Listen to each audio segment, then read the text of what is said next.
I read a story recently about the magnificent and tragic story of Mohini. Now, Mohini was the first white tiger to come to the United States and was of a great celebrity.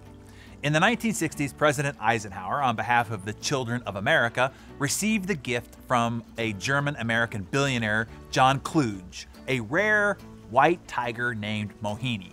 For years, Mohini lived in the Washington Zoo and spent her days pacing back and forth in a 12 by 12 foot cage.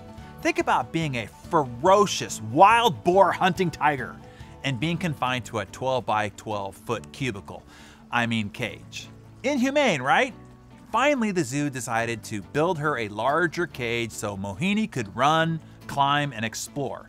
But when Mohini arrived at her new home, she didn't rush out, eagerly adapting to her new habitat. Rather, she just marked off a 12 by 12 foot square for herself and paced there until her death, never enjoying the new opportunities in front of her. Mohini exemplifies the classic conditioning most of us live within. Although she was a magnificent, powerful creature, Mohini was convinced her place was just a 12 by 12 foot square. We all have the propensity to behave exactly like Mohini.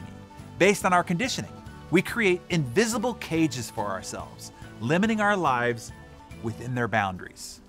What did your parents say you couldn't and could do?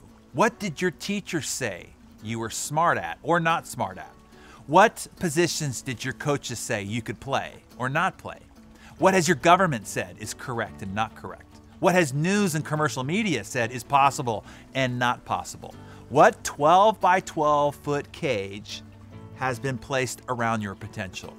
You might not even realize it, but you're like Mohini. You are living in the most abundant and prosperous times in the history of the earth.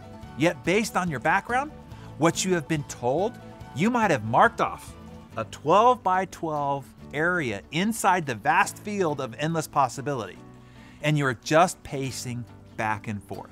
Oh yes, you are still a ferocious, beautiful, and badass lion God designed you to be, but you are squandering it by just pacing inside this imaginary cage. So do it for Mohini. Listen to her. She's speaking to you right here this morning. She is saying, don't do as I did.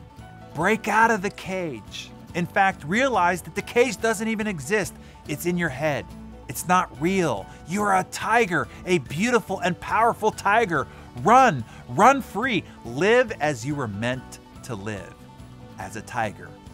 So this morning, as you bust out of that cage that you've been pacing in, let your family, your coworkers, your friends, and your peers, let them hear you roar.